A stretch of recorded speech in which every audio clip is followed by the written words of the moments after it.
4.0.1. Schrödinger, c'est janvier. Nous n'avons pas de problème. Les problèmes nous ont...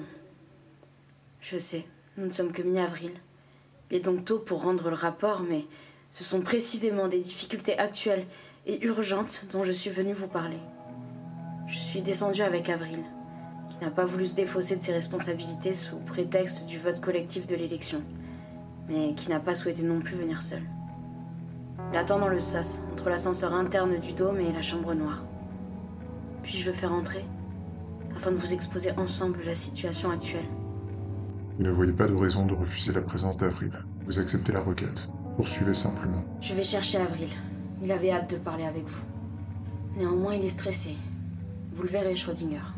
Malgré sa grande taille et son génie, n'oubliez pas qu'il a mon âge, n'a jamais sorti sa tête des laboratoires de recherche en biologie et qu'il se demande ce qu'il fait ici.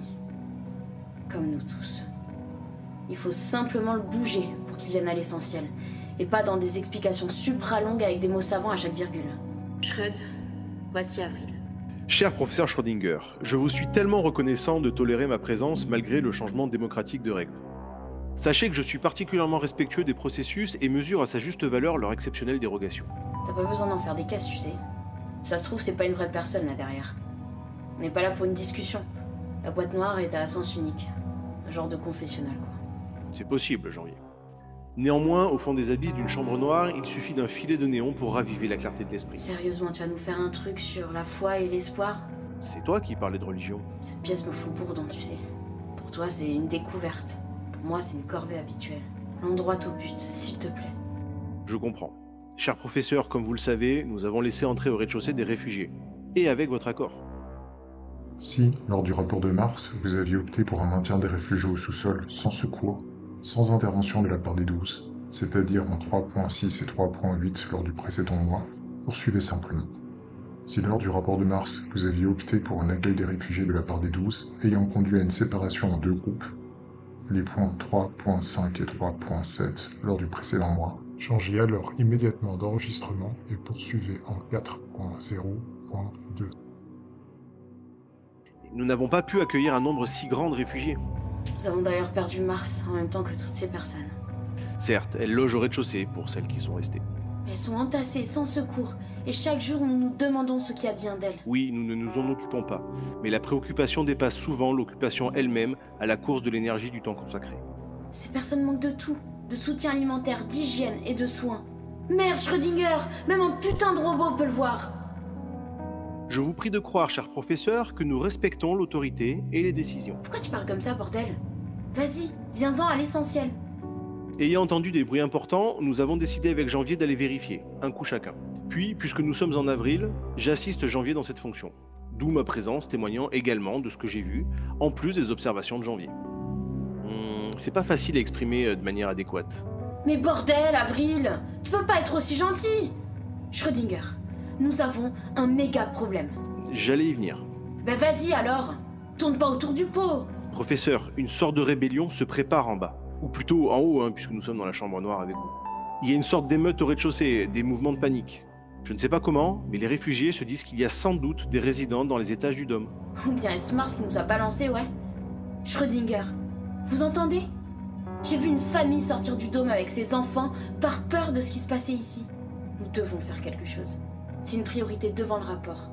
Vous comprenez? Je confirme, professeur Schrödinger. Les situations s'avèrent réellement dangereuses pour tous ici et psychologiquement néfastes pour l'étude même des réponses du rapport envers le gouvernement provisoire d'urgence. Vous demandez à Janvier et Avril de vous exprimer clairement leurs attentes. Poursuivez en 4.1.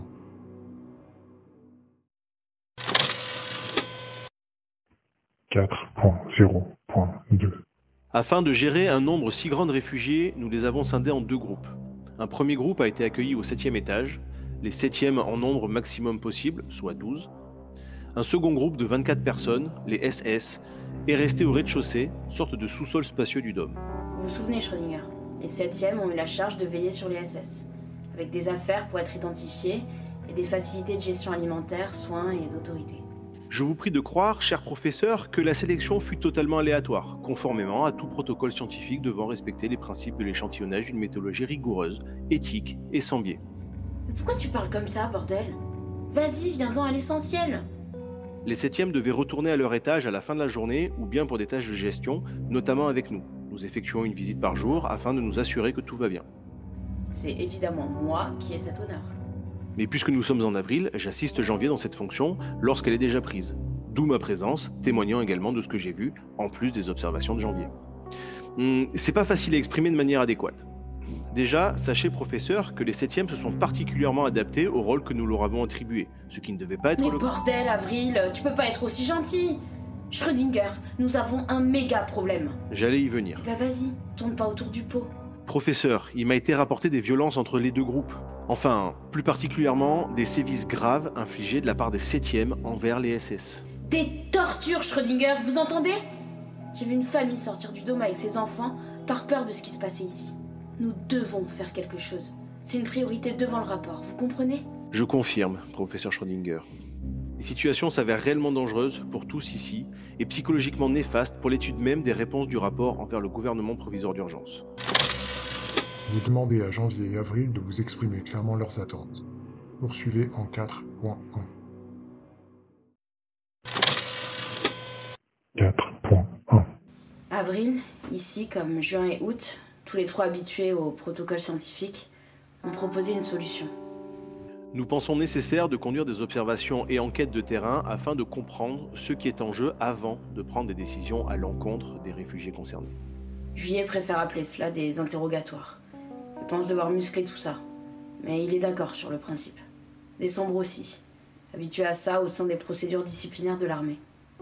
Évidemment, chaque artisan voit une solution au monde à travers son outil. Me doutant que vous me demanderiez les avis des uns et des autres, j'ai bien joué mon rôle. J'ai sondé les 12. De manière générale, le groupe s'accorde sur une forme d'enquête. Voilà ce que je peux en dire. Janvier, tu te dois d'indiquer de façon scrupuleuse que 2 membres sont ici fermement opposés. Toujours la même d'ailleurs. Oui, Schrödinger. Il y a May, qui refuse toute posture d'autorité, qui préfère simplement organiser une sorte de conférence collective restaurative d'écoute. Novembre pense de même. Enfin, elle approuve. Je sais pas ce qu'elle en pense vraiment, à vrai dire. Professeur, vous avez l'avis de notre chef élu, le vote majoritaire et mon regard en tant que membre désigné du mois.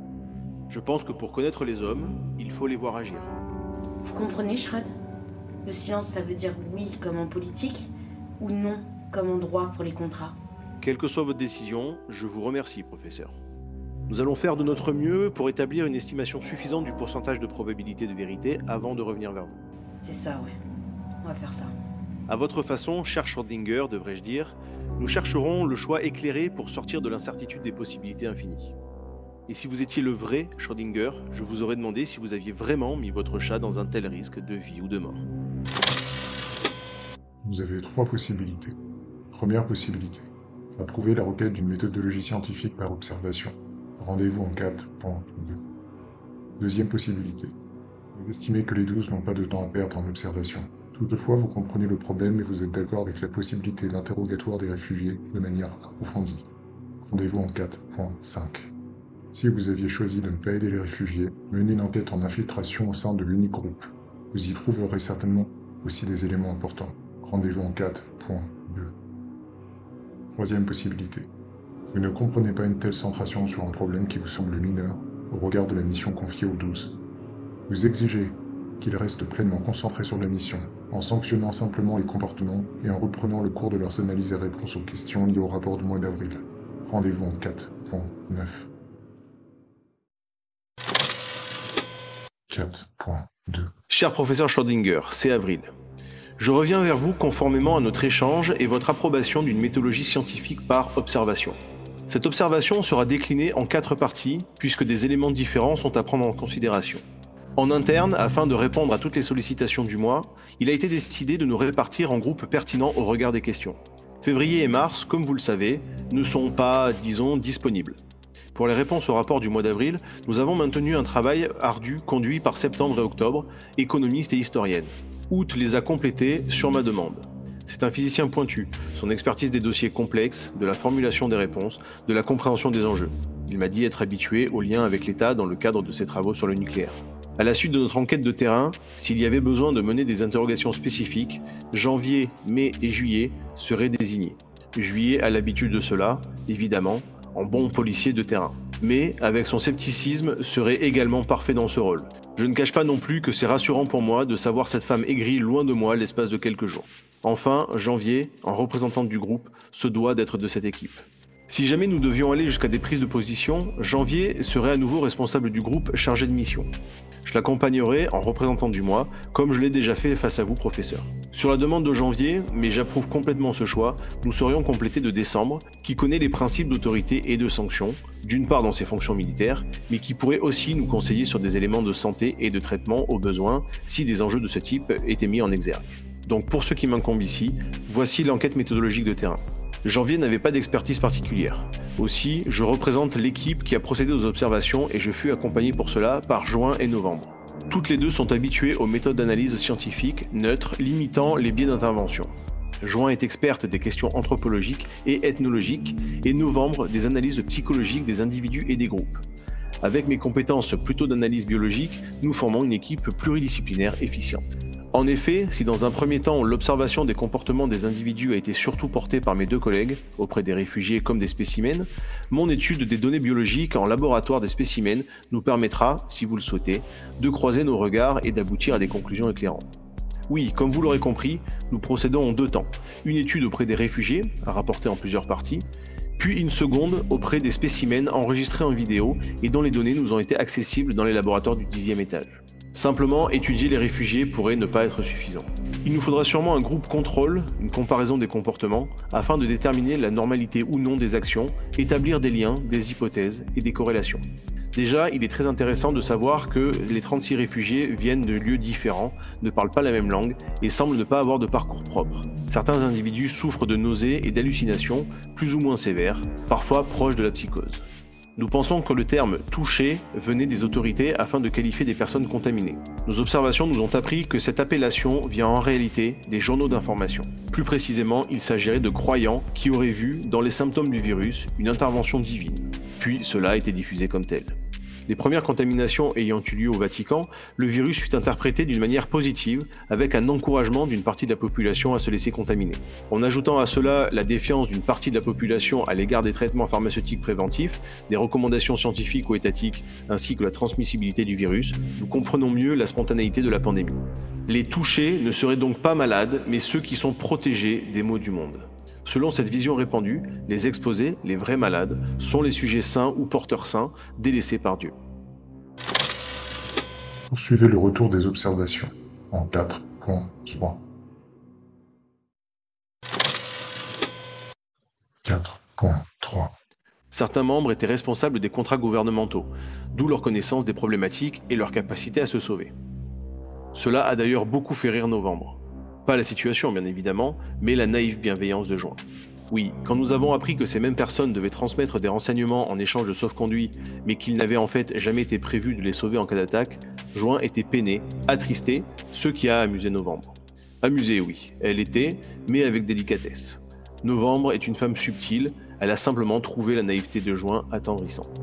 On se taquine pour des broutilles, mais je crois que c'est bon signe. Un peu comme dans une famille qui connaît les faiblesses et manies de ses membres. Enfin, ce qu'ils ont vu est terrifiant. Nous avons évidemment les images, mais les images ne remplacent et ne disent mot sur le réel. Regarder n'est pas se confronter. Ici, nous forçons notre esprit afin d'imaginer les scènes qui nous semblent surréalistes. Là-bas, ils forcent leur esprit à oublier les scènes qui sont trop réalistes. Pour survivre, ils se sont barricadés pour le corps et enfermés pour l'esprit. Devant les attaques, ils n'ont pas cherché à se défendre. La peur et la folie les ont saisis avant. Le manque d'oxygène parfois aussi. Pour tenir le coup ici, nous avons appris avec Juin et Novembre que ces réfugiés-là recourent à des tranquillisants. Ils parlent de l'hiver, une espèce de code. Il nous a fallu un petit temps avant de comprendre que cela s'était généralisé comme une sorte de drogue dure. Sans intervenir directement, Novembre voulait leur partager les méthodes de respiration, de relaxation, de pleine conscience, ainsi que des techniques de mouvement oculaire pour mettre à distance les images traumatiques. Mais voilà, il y a l'hiver. Nous ne comprenons pas de quoi il s'agit exactement. Juin a indiqué que dans son passé, des étudiants appelaient la cocaïne neige, mais qu'elle n'avait jamais entendu hiver. Novembre non plus. Pour ma part, je suis particulièrement ignorant des médicaments associés à des drogues. De précieuses informations sont issues d'un chimiste parmi les réfugiés. Nous l'avons appelé X, en référence au facteur X de l'inconnu. Nous avons appris qu'il était particulièrement intelligent dès l'enfance. Il est porteur du virus, selon lui, de manière saine depuis 6 mois. Néanmoins, il pense que les dernières variations occasionnent des déficits cognitifs majeurs, des pertes de mémoire à court et long terme. Ces problématiques cognitives ont également été interprétées de manière positive par une partie non négligeable de la population civile. Les touchés, ne pouvant se fier à une mémoire de travail optimale, ils auraient des rappels de mémoire prospective, d'anticipation des événements, simplement du fait d'activations soudaines, épisodiques, des blocs mémoire affectés. Toutefois, ces activations pourtant dysfonctionnelles auraient été jugées comme des flashs de l'avenir, des prédictions. Ces interprétations erronées ont déjà cours avec le principe des déjà-vus, mais ici on y ajoute des préceptes religieux d'une part et antisystèmes d'autre part. Les deux se rejoignent parfois sur la fin de la civilisation. Ceci pour en venir à notre chimiste qui perd également la mémoire et qui, pour contrer les effets, sans résultat hélas, prend des notes quotidiennes de son état. Ces rappels, ces résultats des exercices neuropsychologiques de base. Et c'est plus inquiétant que ce que nous pensions. La régression est sévère et fulgurante. C'est terriblement rapide. Je vois difficilement comment le développement humain pourra se remettre d'un tel impact. Nous nous dirigeons droit vers des états létaux. Plus que la fin d'une civilisation humaine, le risque est la mort des humains. Il nous faut trouver en urgence des processus de stabilisation sociale, structurelle, sociétale, en plus de la santé humaine. Comment permettre à l'histoire humaine de persévérer s'il n'y a plus d'humains en capacité de se souvenir ? En croisant les informations narratives des réfugiés aux données stockées dans les rapports, nous avons pu établir des phases à prendre en considération dans l'évolution des symptômes du virus sous sa dernière forme, la plus sévère, la 12e, le V12. Après les pertes des capacités cognitives, les difficultés motrices, les jambes, les bras, etc., les impacts neurologiques sur le système limbique comme les problématiques empathiques, des émotions, des relations, de l'agressivité, il y a donc les mémoires réduites et les risques de tachycardie, de rupture d'anévrisme et de tumeur cérébrale. 3 conséquences finales qui divergent largement, mais qui ont pour point commun la perte de régulation des messages neurologiques. Pour finir, professeur, nous devons vous confier une observation intrigante, voire suspicieuse. Enfin moi, puisque je fus celui qui détient cette information. Je n'en ai parlé à personne, hormis à Janvier bien entendu. Elle a paniqué et a souhaité que nous prévenions immédiatement Juillet, notre enquêteur, et Décembre, sa personne de confiance ici. Enfin, nous avons tous compris qu'elle voyait en Décembre plus qu'une médecin militaire de confiance. J'en viens à l'information étrange. Parmi les réfugiés, des membres indiquent avoir survécu aux touchés en pleine ville. Contre toute attente, ils ne se présentent pas comme des survivants ayant été captifs de la situation. Bien au contraire, ils rapportent avoir été ici pour une mission d'observation et d'étude de l'évolution de la pandémie, notamment l'impact social. Je sais ce que vous vous dites, professeur Schrödinger. Je me suis également rationalisé de la sorte. Il y a différents groupes d'études, l'observation diverse est essentielle, etc.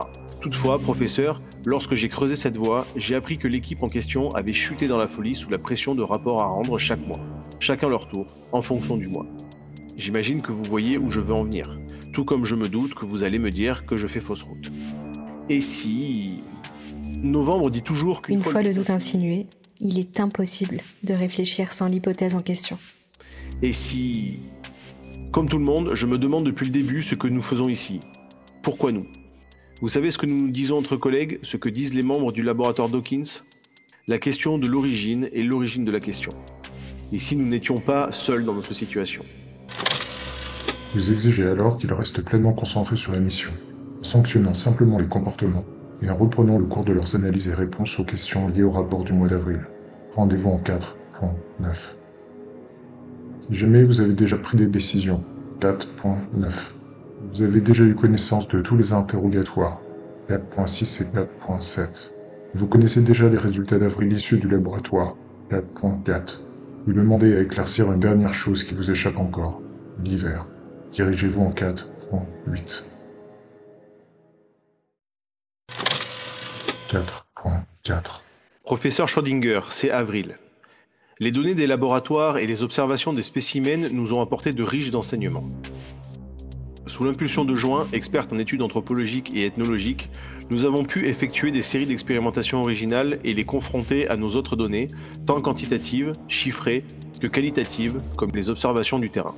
Enfin, du rez-de-chaussée.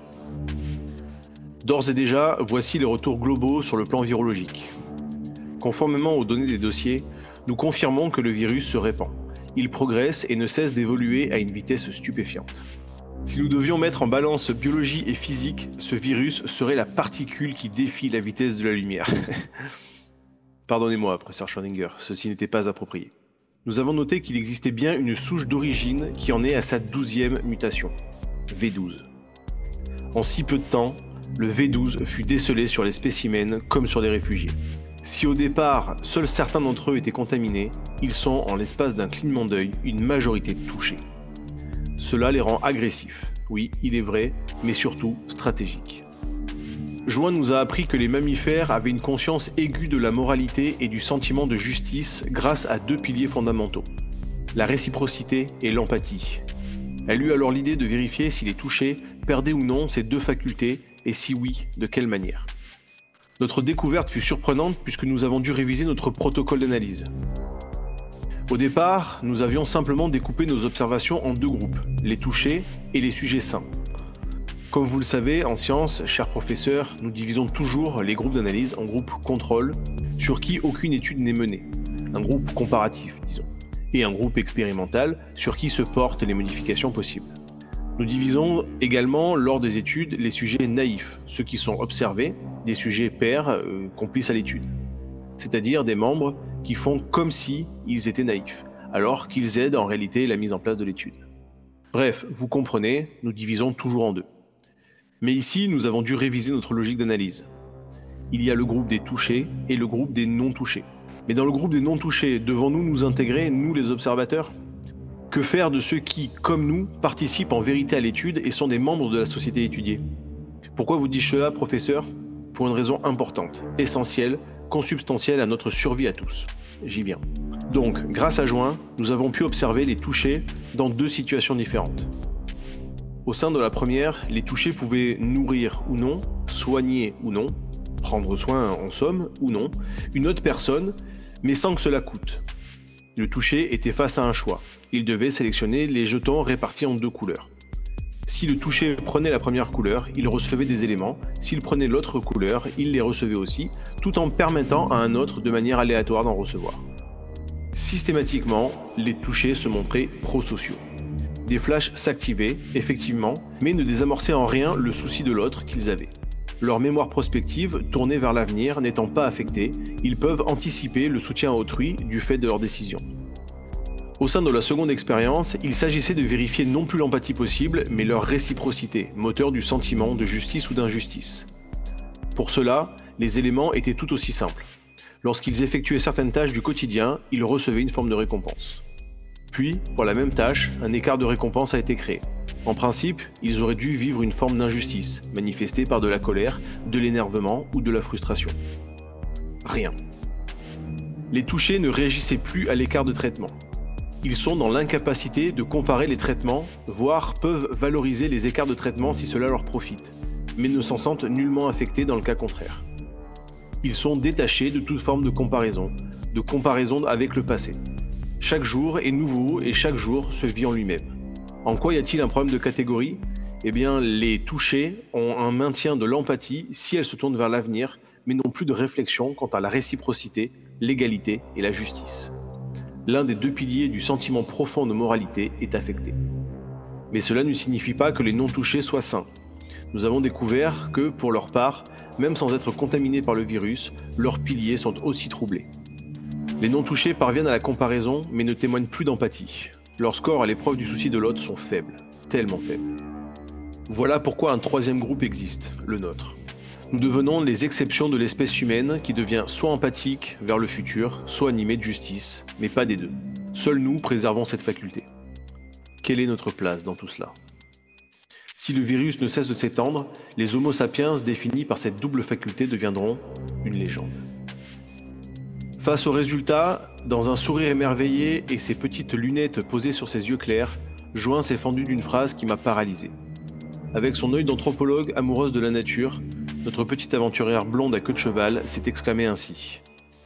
Les amis, la nature a fait l'humain heureux et bon, mais voyez comme la société le déprave et le rend misérable.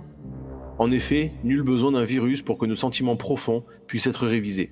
Les relations affectives, sociales, sociétales, font autant de bien que de mal.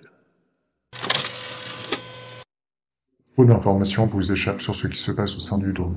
Vous souhaitez avoir un complément nécessaire sous la forme d'observations scientifiques, comme proposé par Avril ici.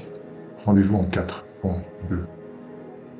Si vous avez déjà obtenu les retours d'observation de l'équipe menée par Avril, 4.2 et 4.3, mais que vous n'avez pas encore procédé à des interrogatoires approfondis avec les réfugiés, vous estimez que c'est désormais nécessaire. Rendez-vous en 4.5. Mais si vous aviez débuté en 4.6 ou 4.7, poursuivez simplement avec l'autre groupe à interroger. Rendez-vous donc en 4.6 ou 4.7 pour les SS ou pour les 7e. Si vous aviez déjà obtenu les retours d'observation de l'équipe menée par Avril, 4.2 et 4.3, ainsi que les interrogatoires, une chose essentielle vous manque encore.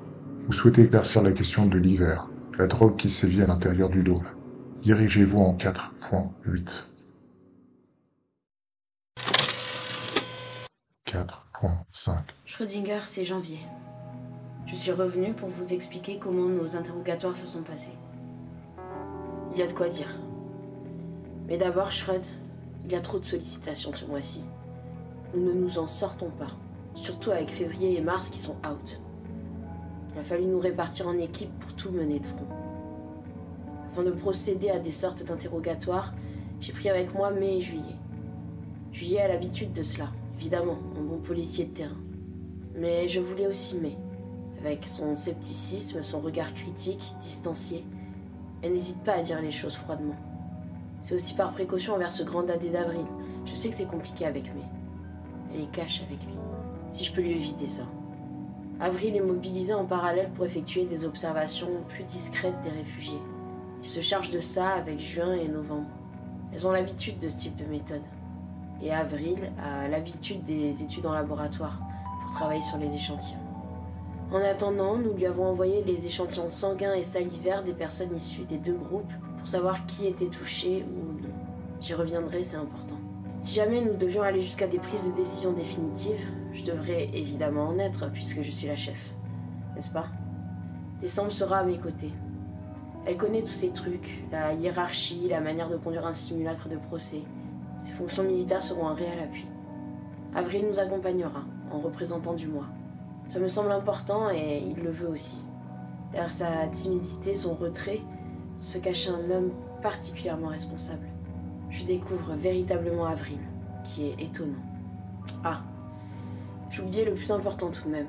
Septembre et octobre s'occupent du rapport du mois d'avril pendant que nous sommes pris ailleurs. Un économiste expérimenté et une historienne politique. Ce sera de toute manière plus efficace que moi.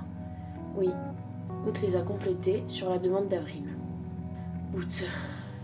Je ne comprends pas ce qu'Avril apprécie chez ce vieux physicien désabusé et limite pervers. Bon, il a tout de même accepté, uniquement par sympathie pour Avril, je pense, de travailler sur le rapport ce mois-ci car nous étions dépassés. Oui, il a accepté, mais je ne mets pas un copec dessus. Bon, venons-en aux faits. Nous avons conduit plusieurs interrogatoires. Honnêtement, je ne pensais pas qu'il y en aurait autant à tenir pour obtenir des informations fiables. Juillet a été génial. Il a fait le plus gros, c'est clair. Nous avons interrogé 4 personnes dans les 7e et 8 dans les SS, soit 12 personnes. Bordel, Schröd, je sais. Comme par hasard. Même Juillet a souri quand il nous a dit qu'il fallait encore des infos et que nous en étions au 11e. Vous êtes dans les cas où vous aviez accueilli les réfugiés en groupe, les SS et les 7e. Vous souhaitez interroger en priorité. Les SS, le rez-de-chaussée, groupe apparenté à un sous-sol du dôme, réfugiés qui semblent être les victimes, rendez-vous en 4.6. Ou bien vous souhaitez interroger les 7e, du 7e étage, le groupe chargé de la gestion des réfugiés ayant été auteur des faits rapportés. Rendez-vous en 4.7. 4.6. Le premier groupe interrogé était celui des SS, les 24 qui vivent au rez-de-chaussée. Enfin, ils ne sont plus 24, entre les départs et les décès. Avec la plupart, nous avons simplement discuté. Nos questions clés étaient préparées à l'avance afin de croiser les informations et vérifier la véracité. Il y a eu vraiment 2 interrogatoires approfondis. Le premier avec une des victimes en état de parler. Le second avec une de celles estimées comme agent provocateur selon les 7e. La victime est dans un mauvais état. Moins que d'autres, mais ça reste moche à voir. Apparemment, il y a eu des violences physiques, ce qu'on voit d'un coup d'œil. Mais ils parlent presque tous de sévices, de torture au quotidien, de pression et même de violences sexuelles. La victime, Le gars, en l'occurrence, que nous avons surnommé Cassandre, nous a dit être un avocat dans la Solicitors and Barrister Company, la SBC. Alors que je partais défendre un client mis en examen, j'appris que ma sœur avait contracté un virus étrange. Je l'ai accompagnée pendant plusieurs semaines pour sa stupéfiante évolution des symptômes, ses pertes soudaines de mémoire, puis sa contamination à l'hôpital, dans l'entreprise, puisque ma sœur fut parmi les premiers patients contaminés. J'ai enquêté pour comprendre d'où pouvait venir ce virus. Il nous a rapporté des pathologies neuro-endocriniennes issues des sources d'énergie en dérégulation. Il nous a également parlé d'une famille qui détenait toutes les informations. Une sorte de mafia ancestrale qui souhaitait réintroduire le principe de la honte primitive. Tout ceci n'était pas très cohérent. Il a été victime de viol, Shred. Juillet a indiqué Il était délirant et que les violences subies sont difficiles à certifier, hormis ce que nous voyons, puisqu'il est paranoïaque. C'est Juillet qui l'a surnommé Cassandre. Décembre a rappelé que les symptômes de paranoïa évidents peuvent être aussi la conséquence de violences sexuelles. Voilà bien avancé. C'est tellement triste dans les deux cas. Ce monsieur, plié en deux contre un coin du mur, qui nous regarde à peine, réactif à tous les sons et mouvements de l'environnement. Ce n'est plus un humain. C'est un animal abandonné et paniqué. Si nous chopons les personnes qui ont fait ça, bordel! La seconde personne interrogée était plus cohérente. Disons, Clémence était limpide dans ses propos. Elle parle avec précision. Elle raconte ce qui s'est passé de son côté, mais surtout ce qui se produit ici. Juillet a estimé... Un tel degré de précision dans les propos rend les informations fiables. D'autant plus si nous les croisons avec les autres éléments recueillis. Clémence nous a raconté les violences émises ici par l'autre groupe. Les 7e font preuve d'une autorité abusive à leur égard. Ils profitent du rôle attribué pour sanctionner tous les comportements qui leur semblent infractionnels ou provocateurs. Clémence explique calmement que les SS se sont aussi conformés au rôle attribué. Ils acceptent le rappel à l'ordre, la soumission, les sanctions. La soumission serait donc volontaire et non imposée.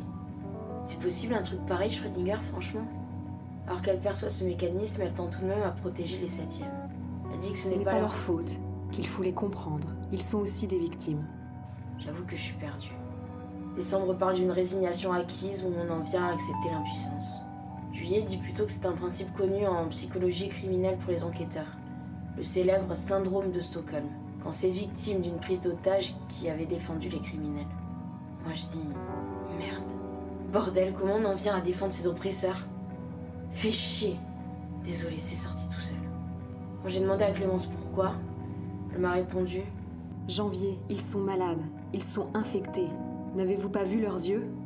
Elle pense que nous ne percevons pas la gravité de l'évolution du virus, que les symptômes changent très vite. Ils perdent tout contrôle. Ne condamnez pas ceux qui ne perçoivent pas leur mal. Elle a répandu cette information parmi les SS. Les 7e l'ont évidemment mal pris et ont réagi à son encontre. L'agent provocateur, comme il la nomme. Selon nos sources, il y a de nombreux SS qui ont été traumatisés émotionnellement, car au moins un tiers des 7e auraient fait preuve de comportements sadiques à leur encontre. Qu'est-ce qui rend le discours de Cassandre et Clémence légitime? Les blessures évidentes et surtout les résultats des laboratoires.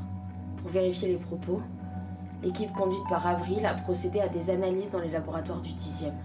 S'il semble vrai que le virus dans sa forme connue se propage, les réfugiés SS ne sont que peu touchés par l'activation des symptômes de l'agressivité. J'ai fait retour à Avril de nos découvertes ici, nous en avons parlé en équipe réduite avec Décembre et lui. Il a demandé que nous poursuivions les enquêtes et ne pas nous précipiter, que ces découvertes pourraient, peut-être, nous aider pour les préconisations du rapport. Il veut que je vous convainque, Schrödinger, de le laisser faire ses observations approfondies avec juin et novembre. J'ai aimé sa phrase. Comme le premier pas vers le bien est de ne point faire le mal, le premier pas vers le bonheur est de ne point faire souffrir. Nous avons du mal à comprendre, pour tout dire. Mais ils ont raison sur un point. Si un groupe doit être surveillé de près, c'est celui situé au 7e. Celui que nous avons mis là. Le virus dans son évolution expliquerait de tels comportements de cruauté. Maintenant, que faire? Vous demandez à poursuivre les interrogatoires avec les 7e, du 7e étage, groupe chargé de la gestion des réfugiés ayant été auteur des faits rapportés. Rendez-vous en 4.7. Vous avez déjà entendu la deuxième partie des interrogatoires et souhaitez désormais avoir un complément nécessaire sous la forme d'observations scientifiques, comme proposé par Avril. Trop d'informations vous échappent sur ce qui se passe au sein du dôme.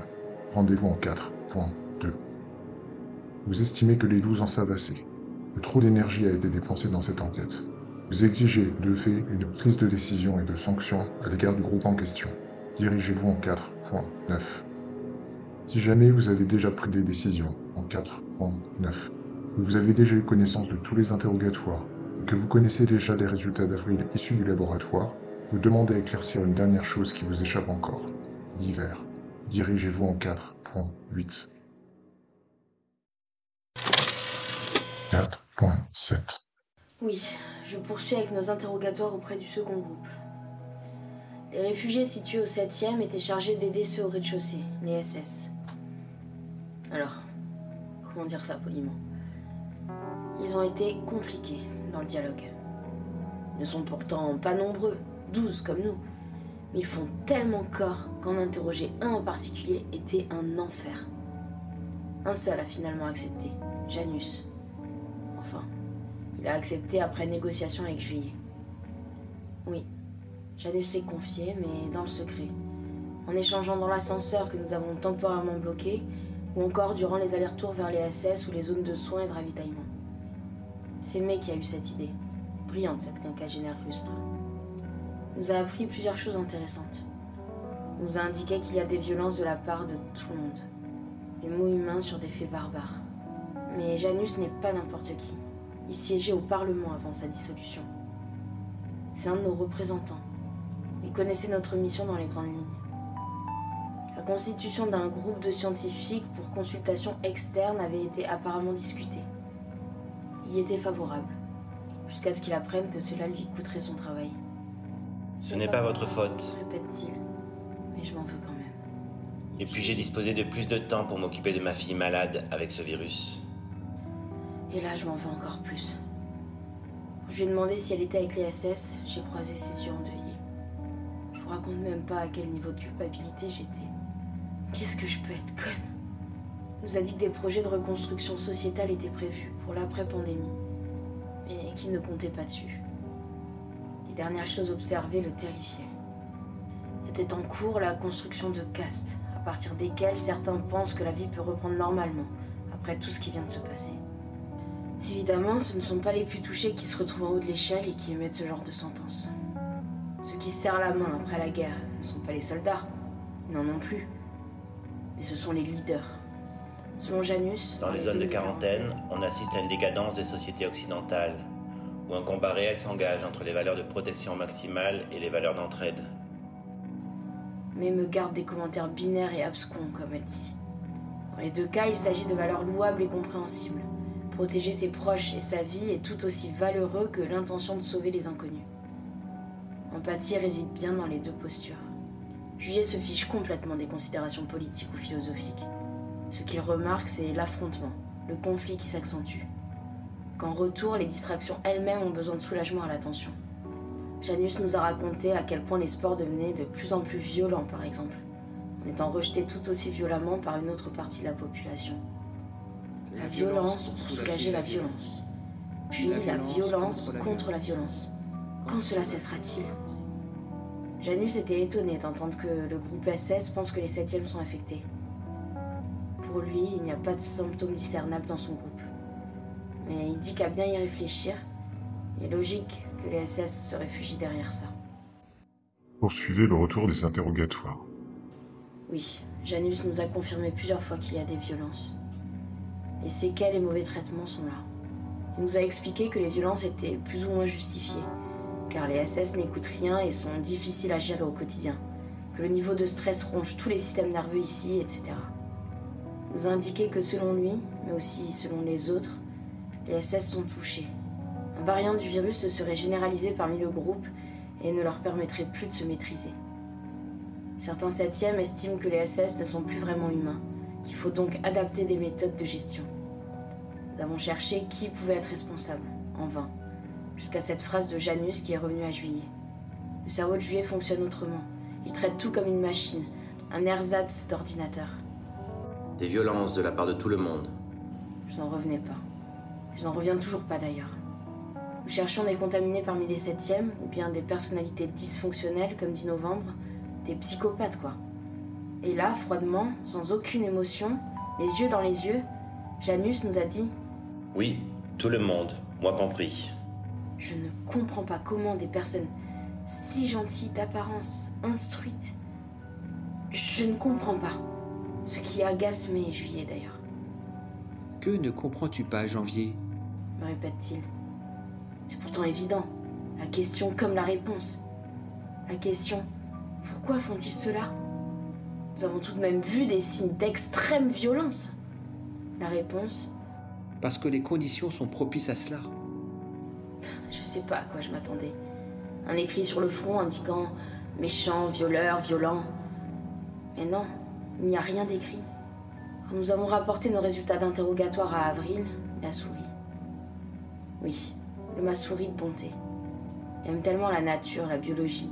Je me l'imagine enfant avec ses observations des animaux, son microscope et toute la panoplie du gentil petit garçon. Au rictus de mai, je ne pense pas qu'elle valide cet avis qu'elle doit trouver niais. Mais au moins, Avril m'a comprise et soutenue. Comme le premier pas vers le bien est de ne point faire de mal, le premier pas vers le bonheur est de ne point faire souffrir, pensais-je à nouveau. Pourquoi je ne parle jamais comme ça, moi ? Avril a un argument pour lui, un argument qui nous glace le sang. Le groupe des 7e n'est pas touché.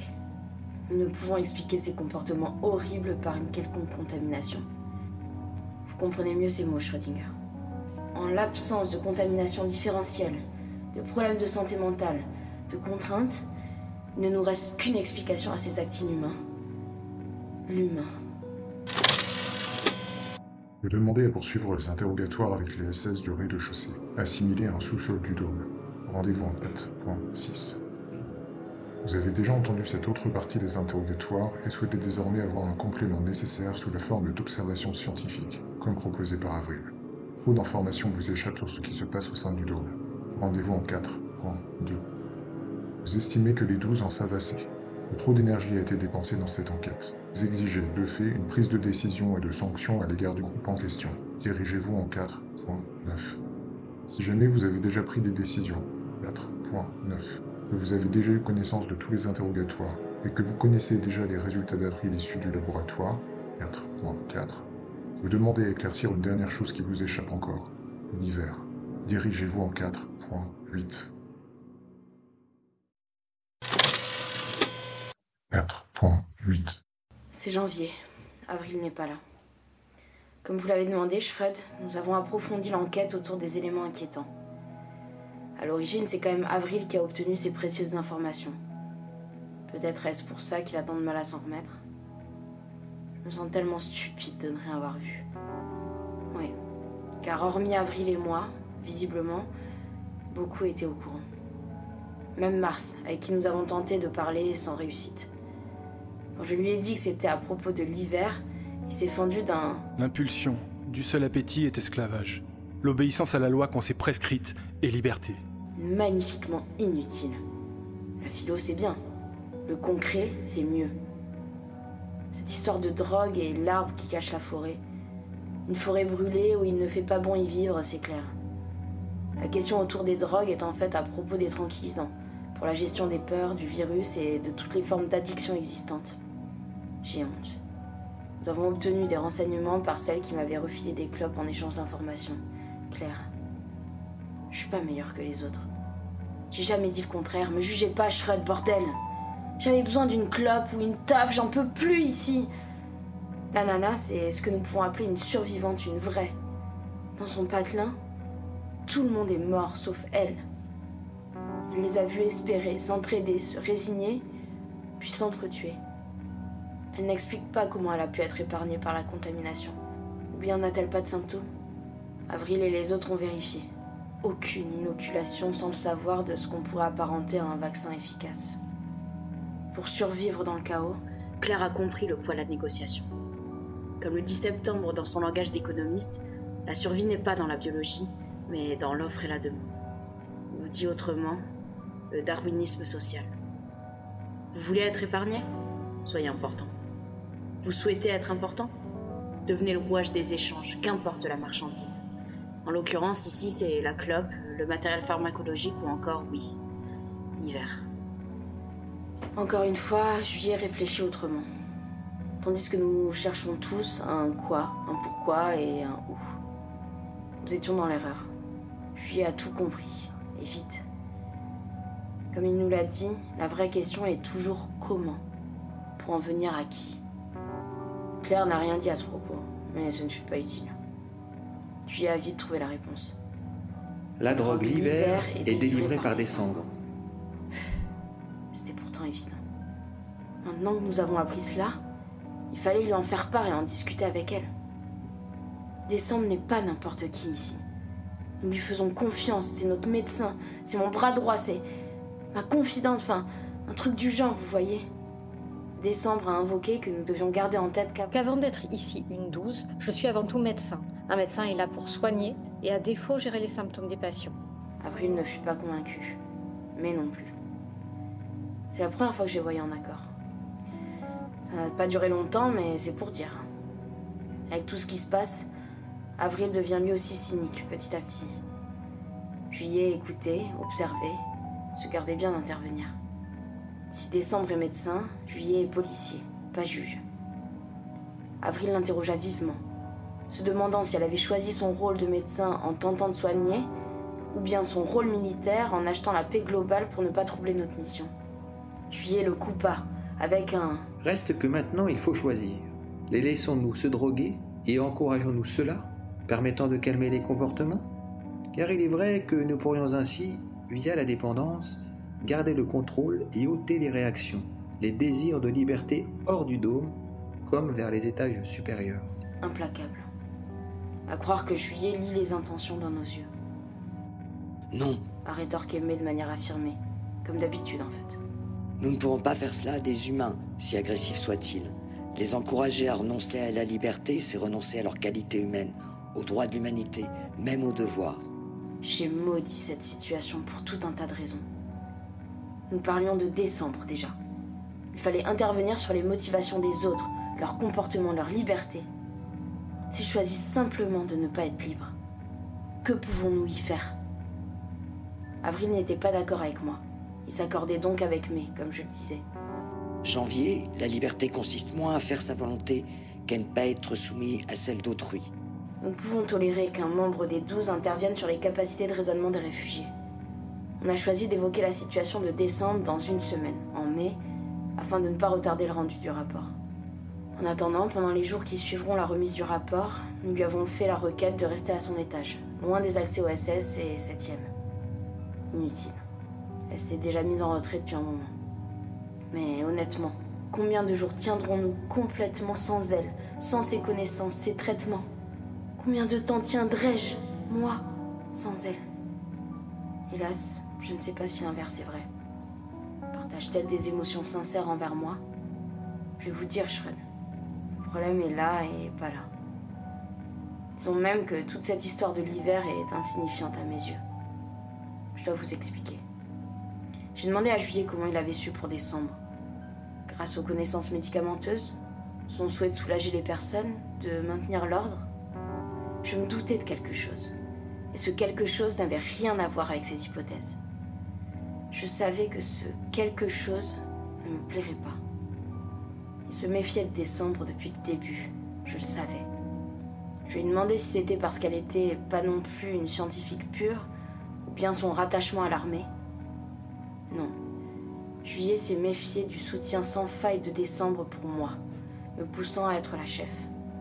Il n'a donc pas cru que c'était une question de béguin. Je préférais ne pas le questionner. Il m'aurait encore, comme tous les autres, regardé avec pitié pour ma naïveté. Et donc, c'est là qu'il m'a confié sa trouvaille. Celle qu'il ne diffusait pas tant qu'elle n'était qu'à l'état de soupçon. Décembre en sait plus qu'elle ne le dit. Elle n'est pas ici par hasard.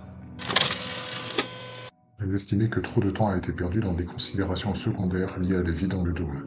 Il est urgent que Janvier réponde aux questions du mois d'avril liées au rapport mensuel. Rendez-vous en 4.10. 4.9. Mon Dieu, qu'avons-nous fait? En prenant une décision immédiate. Janvier, tu n'apprends rien. Je me répète en boucle.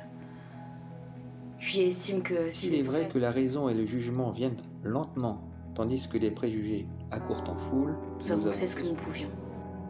Nos décisions se sont basées sur des retours, des faits évidents et non des jugements personnels.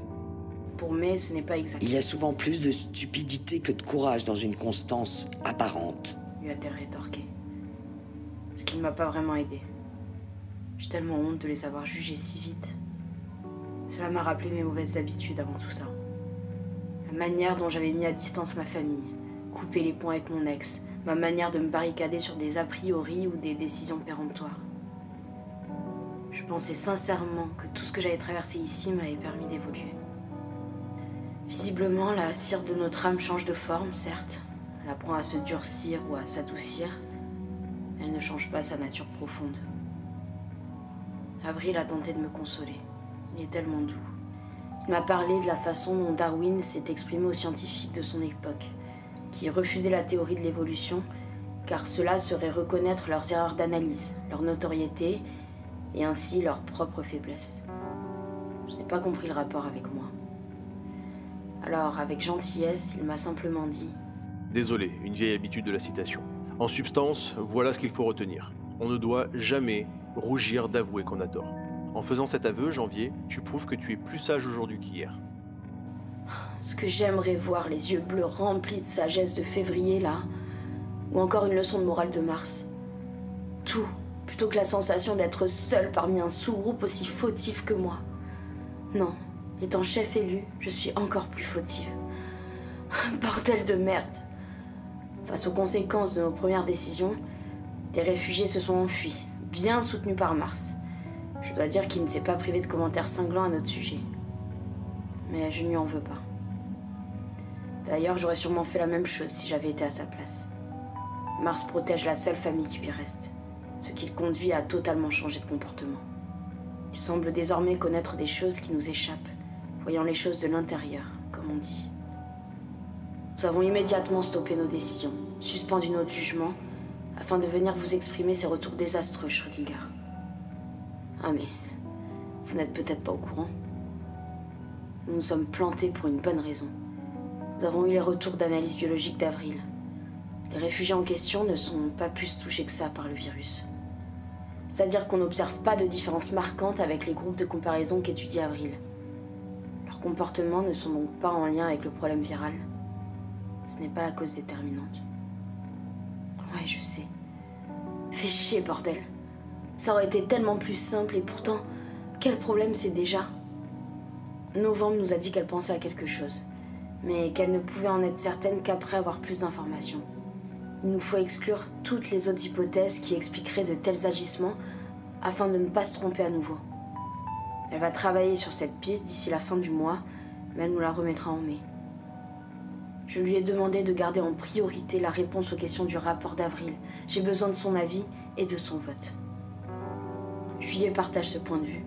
Il nous faut plus d'informations. L'information, c'est le pouvoir, répète-t-il en ce moment.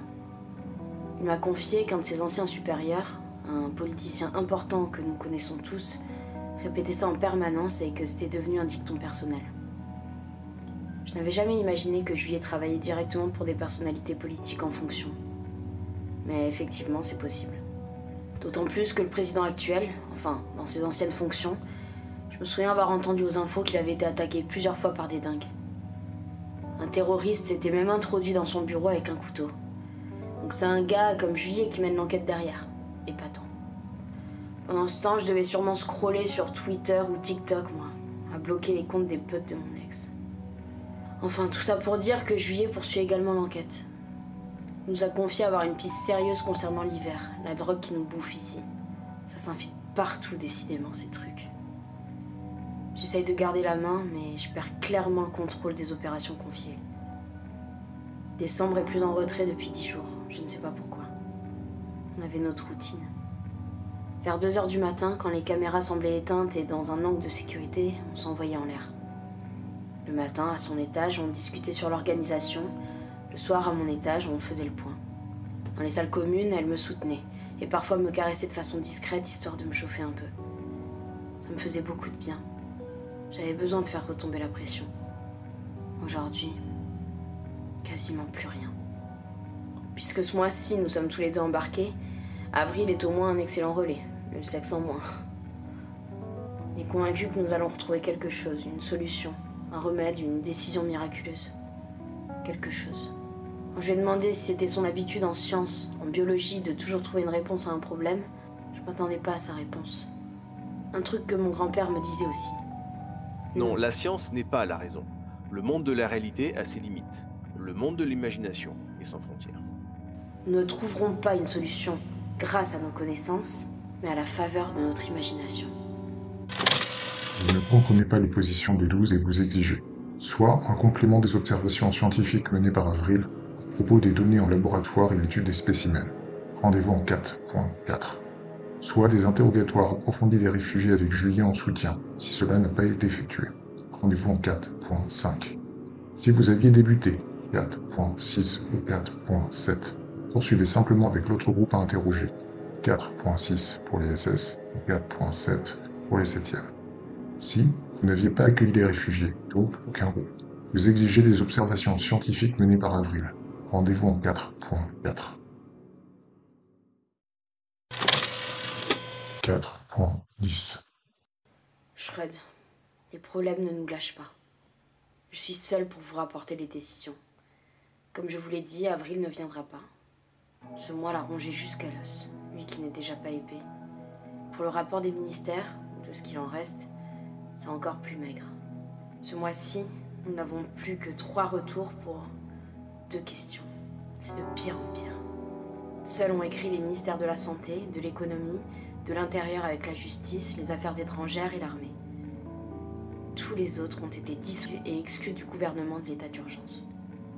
Pour les réponses au mois d'avril, septembre et octobre, économistes et historiennes ont poursuivi les lectures de données, documents et les réflexions.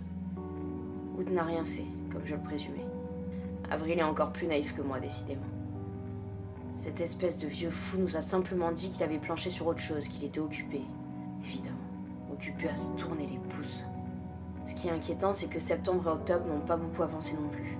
N'ont pas rien fichu, mais franchement pas loin. Nous ne savons plus comment réagir, et faisons pourtant de notre mieux. Avril n'est pas l'avènement du printemps ici. Nous nous enfonçons dans l'hiver.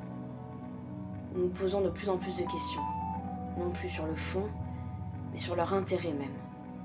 Si décembre lie aisément en moi, l'inverse n'est pas si évident. Lorsqu'elle me met face à mes responsabilités, je ne peux m'empêcher de me dire « Pourquoi ?» Elle comprend ma personnalité, c'est vrai. Et si cette compréhension ne venait pas de notre rencontre, mais d'autre chose? Pourquoi me soutenir ainsi jusque dans mes mauvaises décisions? Est-ce par devoir? Par respect de hiérarchie? Par sentiment? Je ne sais pas répondre. Je ne sais que questionner. Pourquoi? J'y viens après. Vous comprendrez mieux. Oui, Schrödinger. Voici les questions qu'il a fallu trancher en urgence avec les recherches d'août, septembre et octobre. Cela me rappelle une phrase de mon ancien patron. Entre le début du printemps et la fin de l'été, vous remarquerez que l'efficacité au travail n'est pas la même. Quel con ce gars-là. Si les meilleurs partent en premier, il doit encore être en bonne santé. Point 1. Question du ministère de la Santé. Le mois précédent, il avait été décidé par les 12 de ne pas répondre favorablement à la recommandation d'une sélection parmi les patients de ne pas délaisser le projet vaccinal préventif comme curatif pour le plus grand nombre. Néanmoins, les 12 n'ont rien proposé comme solution à propos des difficultés humaines et matérielles rencontrées ici, d'un niveau sans précédent. Nous n'avons pas de questions ce mois-ci. Seulement une transmission d'informations. 2, pour être précis. La première information est que les traitements ont été stoppés, faute de moyens suffisants. De fait, actuellement, il n'y a plus de vaccination préventive. Le virus évolue trop rapidement. Il n'y a pas non plus de traitement pour les personnes contaminées. Seulement une limitation des symptômes, mais rien de réellement curatif. La seconde information concerne l'indépendance de notre ministère. À partir de la fin du mois d'avril, la santé sera désormais associée, comme sous-branche, au ministère de l'Économie et des Finances. Nous ne requérons aucune validation ou invalidation de la part des 12. Ceci est simplement une information transmise à son égard, à l'image de ce qu'ont déjà pu faire d'autres ministères devant l'incompétence du groupe consultatif scientifique. Nous sommes déçus, et nous ne perdons pas espoir, souhaitant que les finances publiques permettent l'investissement dans la santé comme une priorité publique. Réponse du groupe. Nous le savons. Nous avons été choqués, une nouvelle fois. Cela signifie que la santé est devenue uniquement une sous-question financière ? J'avais envie de casser un mur ici lorsque Septembre m'a répondu « Ben évidemment », comme si j'avais 12 ans et je découvrais le monde réel. C'est bien un économiste. Avril n'en revient pas non plus. Une nouvelle occasion pour Mai de se confronter à sa vision. Avril ne lui tient pas tête longtemps. Mai lui rappelle sa mère, ou un truc du genre. Enfin, c'est ce que sous-entend Novembre en se marrant. Il est tellement sensible. Il aime observer et se garde de jugement hâtif. Pour Octobre, les questions de santé avec les pandémies ou les systèmes d'hygiène publique ont toujours des éléments civilisationnels déterminants dans leur destin. Il nous a parlé des ravages de la peste sous Marc Aurèle dans l'Empire romain d'Occident. Je ne savais pas que ces trucs remontaient si loin. Enfin, moi je ne suis pas romaine, pas empereur, et encore moins à distance comme eux. Ça veut dire que c'est foutu. Le virus a gagné. Ma famille, même si ce qu'il me reste n'est pas nombreux et pas génial non plus, eux aussi vont y passer. Finalement, c'est peut-être une bonne chose que qu'il soit parti avant tout ça. Collectivement, ici, nous désapprouvons en totalité la décision du ministère de la Santé. Mais nous n'avons pas notre mot à dire. Il faut simplement accepter. Bordel, je me doutais qu'en s'opposant comme ça, et en ne proposant rien, nous aurions un retour de bâton dans le genre. J'aurais dû être plus méfiante et m'écouter. J'ai beau changer, agir, apprendre des événements ici, je reste fondamentalement toujours la même petite assistante juridique inutile. Point 2. Question du ministère de l'économie et des finances. Conformément à la préconisation des 12, afin de lutter contre l'accélération de l'inflation, la difficulté d'accès aux produits de première nécessité, la fin des accès internationaux de certains produits de base, nous avons saisi d'office et sans contrepartie des comptes bancaires de toutes les fortunes ayant atteint le seuil de l'impôt sur la fortune. Cette saisie exceptionnelle et temporaire a permis de suspendre les dettes, de contracter un emprunt d'ampleur auprès des banques internationales et de financer immédiatement toutes les productions privées. La population a pu, pendant un laps de temps, voir ses activités et salaires se maintenir. Nous regrettons profondément que ces dispositions n'aient pas été efficaces à la hauteur de ce que nous espérions. Chaque essai sans succès devient un argument anti-système supplémentaire. Des groupes sociaux s'affrontent fortement et les délégations données aux uns ont abouti à un pouvoir sur les autres. Nous ne sommes pas en mesure de comprendre le phénomène, mais simplement d'établir le constat d'un échec de nos actions. Les sanctions n'ont aucun effet. Elles sont peu ou pas applicables par manque de personnes et donc d'une surveillance. Enfin, ces sanctions conduisent à de nouveaux abus entre castes socio-économiques qui se forgent. Une partie de la population a bloqué les industries, les entreprises, commerces, associations afin d'en réclamer la réquisition en urgence. Ils demandent la création d'une banque publique des produits de première nécessité, comme la nourriture et certains médicaments, mais refusent les vaccins. De toute manière, nous n'en avons plus d'efficaces. Nous ne pouvons que constater, avec les 12, l'échec de nos tentatives répétées. Ici, nous avons perdu notre légitimité aux yeux de la population. Bien qu'elle n'apprécie en rien l'existence du groupe détaché de scientifiques que nous venons de révéler en expliquant que nous venions juste de le mettre en place, la constituante, comme elle se nomme, attend de voir la solution envisagée par ces 12. Vous êtes notre dernier recours. Nous envisageons 4 solutions possibles et laissons les 12 nous guider au mieux. La première, nous retirons de tous les process et laissons la population décider par elle-même sous la forme de référendum ou bien d'une série de solutions proposées par cette constituante. La deuxième, nous envisageons un accord commun avec le ministère d'autorité des armées, de l'intérieur et de la justice. Cela peut signifier un affrontement tant idéologique, politique, économique que de maintien de l'ordre avec la population. La troisième, nous négocions avec la constituante en acceptant sa gestion et en reconnaissant légalement ses mesures, avec la contrepartie que l'État garantisse la mise en place de structures protégées en quarantaine pour la production. Et la dernière, nous négocions avec la constituante en acceptant sa gestion et en reconnaissant légalement ses mesures, avec la contrepartie que l'État organise la livraison des ravitaillements rationalisés au nombre d'habitants. Réponse du groupe. Nous pensions nous référer à Septembre, mais il a indiqué que cela dépassait son expertise. Je pensais qu'un vieux prof avait toujours des solutions. Schröd. Ceux qui ont des petites lunettes rectangulaires ont toujours des solutions normalement, non ? Mars n'est plus là sur le champ politique. Février aurait été assez calme et distancié pour nous rassurer, hélas. mais spécialisée en philosophie éthique et sur les questions publiques. Mais derrière son flegme et son scepticisme permanent, elle est abasourdie, comme nous tous. Enfin, sauf Août qui s'en fout toujours autant. Avril est pris, comme moi, dans la gestion des réfugiés, les prises de décision ici. Pareil pour juin, juillet et novembre. Et décembre a répondu « Je suis là pour gérer en interne, aider, réfléchir, mais je ne suis pas désignée comme chef pour trancher des décisions. » La seule chose sur laquelle nous sommes d'accord, comme une évidence, c'est que nous avons été manipulés malgré nous. Nous n'en voulons pas aux membres de ce ministère. Nous ne sommes pas stupides, nous comprenons la tactique mise en place. Les raisons sont compréhensibles. Elles découlent d'ailleurs d'un respect de nos propres préconisations qui n'ont mené à rien. Pour mai, c'est une évidence devant laquelle nous ne pouvons que nous soumettre, nous, mais qu'un gouvernement n'arrive jamais à accepter.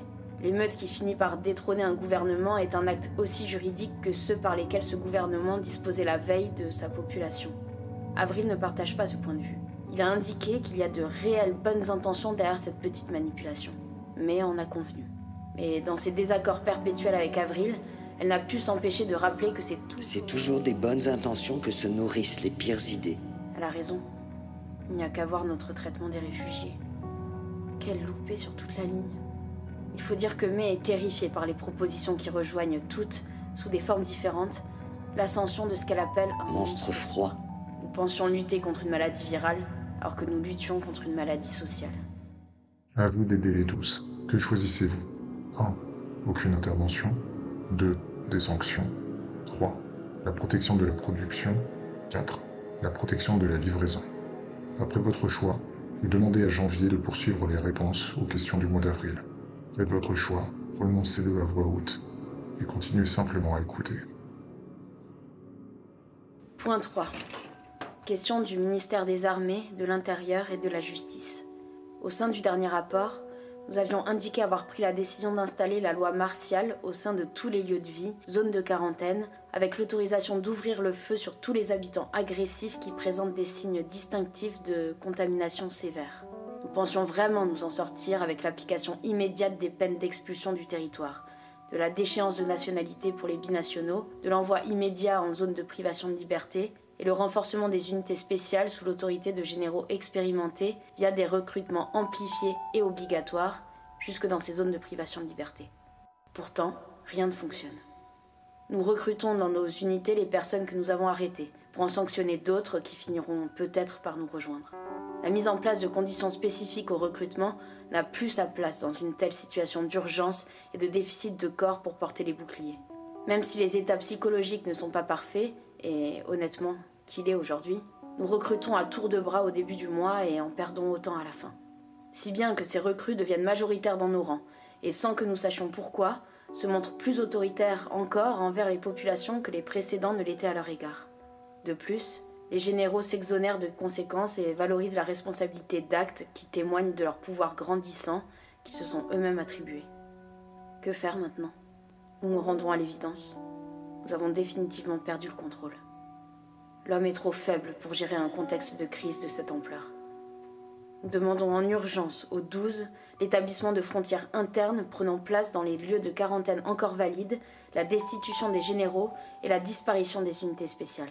Nous proposons de disséminer leurs membres dans les futurs postes frontières sous l'autorité des responsables des différents corps militaires toujours existants. Après tout, les mousquetaires ont bien disparu pour des raisons similaires de perte de contrôle de leur vaillance et amour du combat. Ils ont été restitués sur un court temps avant de disparaître à nouveau. Faisons de même avant qu'il ne soit trop tard. Vous le comprenez, membres des 12, notre problème est davantage humain que touché. La pire infection n'est pas celle de la nature, elle est bien celle de la corruption sociale. Réponse du groupe. Nous savions que l'idée de recruter des prisonniers dans les unités spéciales afin de protéger les populations civiles était une mauvaise idée. Il est d'ailleurs formidable de constater combien nous mesurons parfois à l'avance à quel point nous prenons de mauvaises décisions, mais les prenons tout de même. Petit voile clair de l'ignorance volontaire qui cache bien mal les conséquences. Je vous avoue que nous ne sommes pas favorables à ce qui nous semble être des bunkers de survivants, abandonnant ainsi le reste de la population. Hélas, décembre nous a fait observer que nous étions bien nous-mêmes dans une sorte de bunker de survivants, ce qui nous a déroutés. Vous savez, Schröd, ce fameux voile pour ne pas voir la vérité en face. Le problème, c'est nous, c'est toujours nous, nos choix et la responsabilité qu'ils engendrent. Dans notre espace de confinement, il nous reste les choix qui font de notre situation, paradoxalement, l'une des plus libres encore existantes. La liberté est un vertige qui file la nausée en permanence. Ce que nous rappelle Mai chaque jour.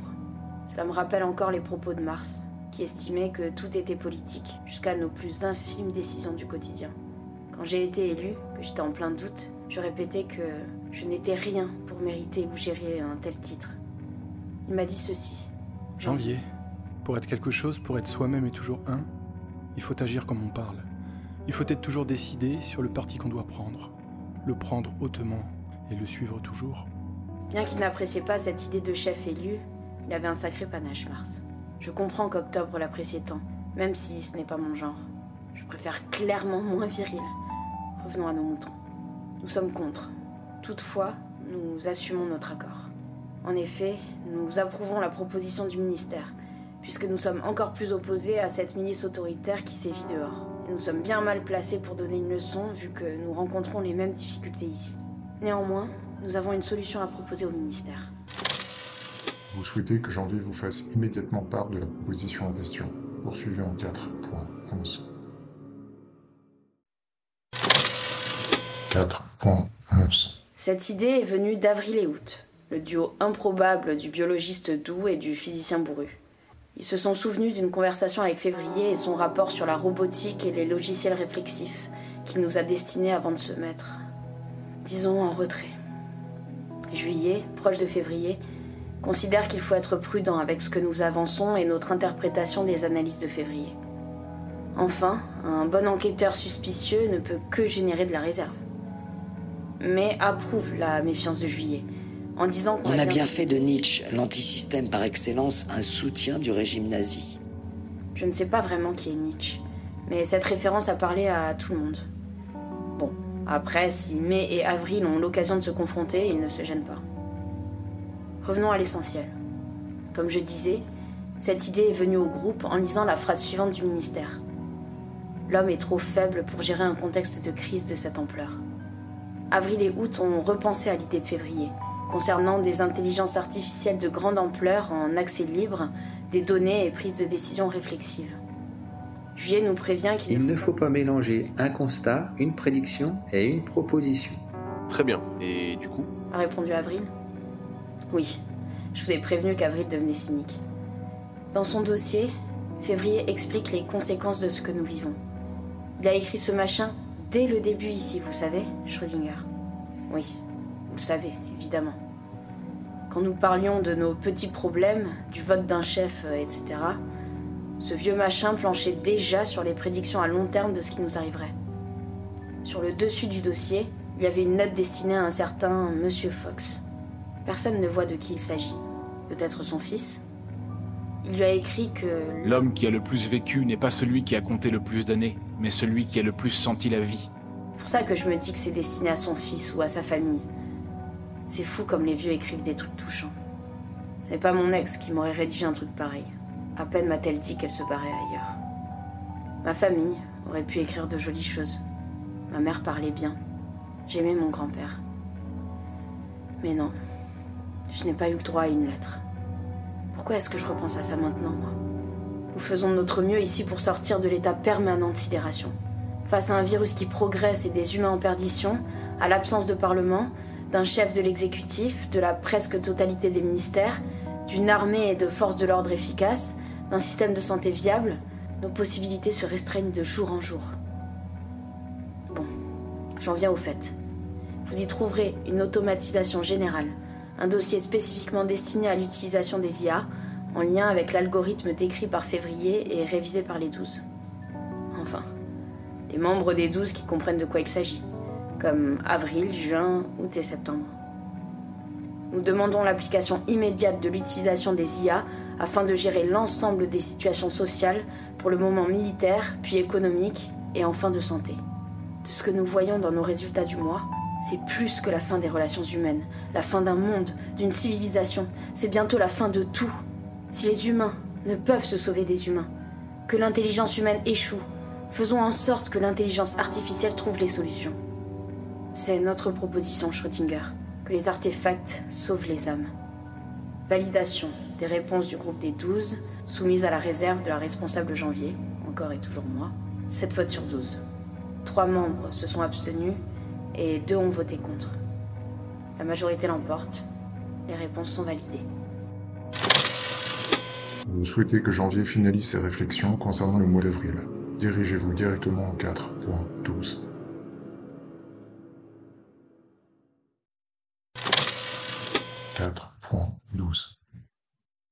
J'en ai tellement marre de cette procédure à la con, Shred.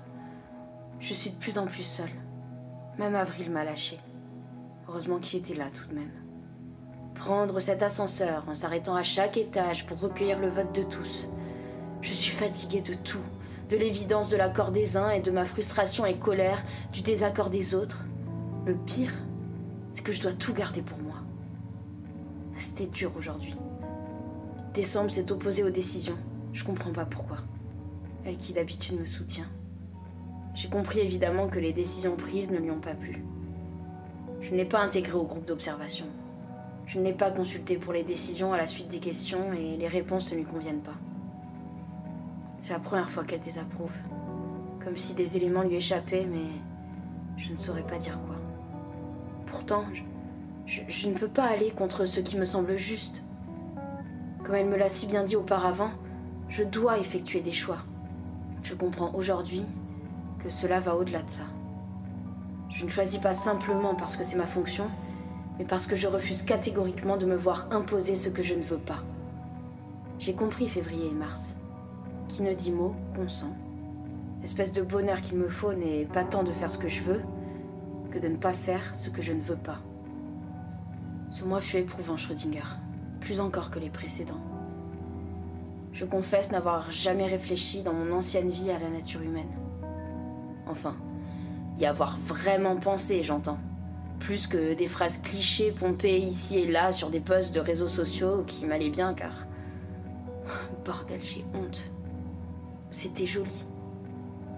Ce que j'en vois aujourd'hui, c'est que la nature humaine, dans un environnement particulier, avec du pouvoir, eh ben c'est de la merde. C'est crade, c'est visqueux, c'est dégueulasse. C'est loin, mais alors très loin, d'un joli poste d'ado derrière son téléphone. N'ayez pas pitié de nous, Shred. Ayez pitié de ceux qui nous demandent de l'aide. Je n'ai aucune idée d'où nous allons en mai. Je sais cependant où nous n'allons pas. Dans le monde naïf que j'habitais il y a 5 mois. Vous prenez acte du rapport du mois d'avril, en attendant de délivrer en mai les questions de ce qui reste du gouvernement de crise.